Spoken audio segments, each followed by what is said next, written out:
Hi, this is Nathan Win from AA Inomatic. This is the channel that doesn't want to waste your time. You get your information quickly and go on with your project. If you like what I do, please like the video, subscribe to my channel, and if you feel generous, you can buy me coffee. Links below. Today's topic will be determining the data range, data size, and look through a data range using VBA. Gonna be interesting. Let's get to it. We will start with this employee data set. It has 160 records and 6 columns across. The full name does not have any values, but we will use the for loop to go through the data set once determined and will generate the full name using the first, middle, and last name here. As we write our code, I will write the output of each line when it's applicable to this column I so that we can trace it. We will start out simple. We will simply assign this worksheet object, the worksheet employee data, so that when we reference, we don't have to enter this whole full name. We should enter SHEMP. The next step, I would just write the name to I2 just for tracing purpose. Let's do it. See, M data, because that's what the name we assign. Now take a look. If I am to move this area now by one row and rerun the code, the I2 would have missed where I want to place it. That is the reason why I always name my cell or the rank when I write back data to the worksheet. For example, this one I name it XL underscore and then whatever name of the object that I use in VBA. Same thing here, last row, last column, and then the R data, similar to the name that I use here when I declare them. So now it will take out the I2 and replace with the custom name and hit play. It will always be in the right location. This line here will get us the last row used and assign it to this variable last row. And the method is this worksheet go to the last row in column A, go up and return the first row used. This is a better way to get a complete data range so that we don't miss any gap. If we go to top down to the first line break of data, we may miss the rest of the data if we have gap in between. Same thing with the last column used. It go to the furthest right column on row 1, this right here, and move left and return the first column used from the right. That is why when I place my tracer, I don't use row 1. Once I have determined the row count and the column count, and I know my data start at A1, I'm going to set this R data to this worksheet starting at A1. From here, it resides itself now determined by the last row and across determined by the last column. I would write the value of last row, last column, and the address of the data range in this column I. Let's run.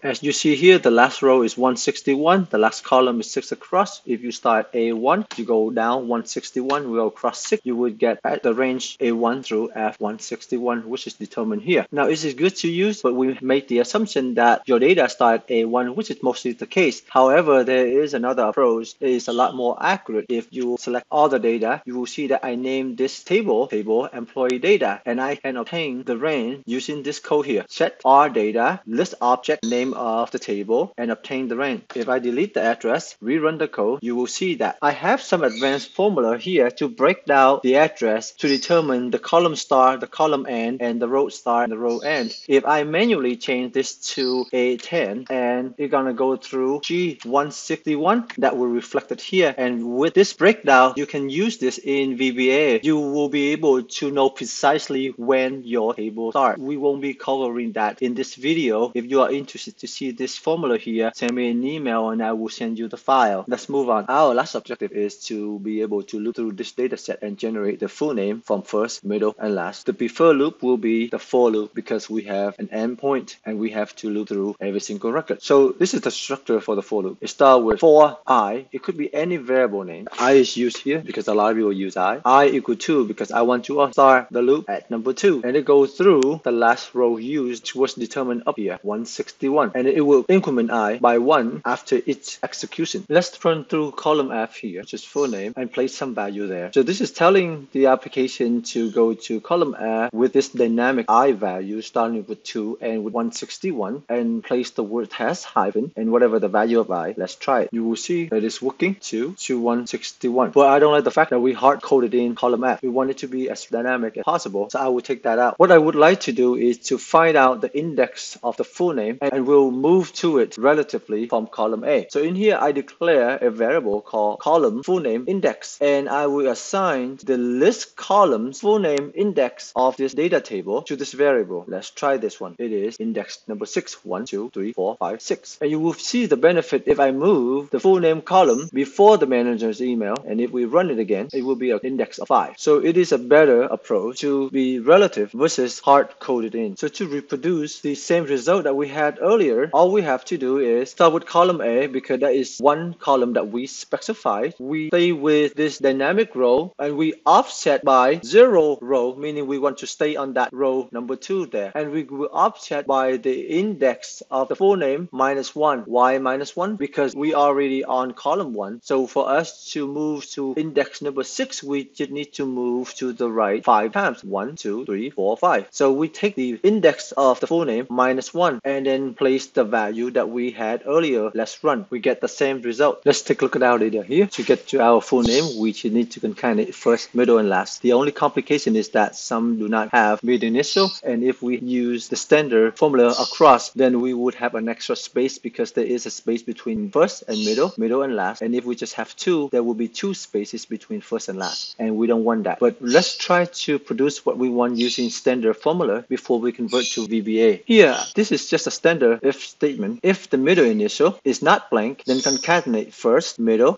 and last with space in between. If it is blank, then just first, space, and last. And if we press enter, as you see here, it's proper. Now let's try to replicate this result in VBA. So I declare a couple new variables, first name, middle, last, and a range where I will place the full name. Within the for loop, I want to determine first, middle, and last using the offset starting from column A. For these values here, the offset value, I just counted 1, 2, 3, but you can definitely use the index to be sure. But to simplify, I hard-coded in. And then I determine the full name range similar to what I use with the index offset by 6 minus 1. So at this moment in time, I have the value. I know the place where I need to set my full name. Here is the formula. If the middle name is not blank, then full name range equal to first, space, middle, space, last. Otherwise, full name will be first, space, and last. Let's see it. You can see here, it's not formula. It's generated by VBA. And there you have it. We have successfully looped through the whole data range, determined whether the middle initial exists or not, and then generate a full name. I hope you find this helpful, and I would love your feedback on how I'm doing. Please like this video, subscribe to my channel, and if you feel generous, I work long hours, buy me coffee. Thank you very much. Have a good day.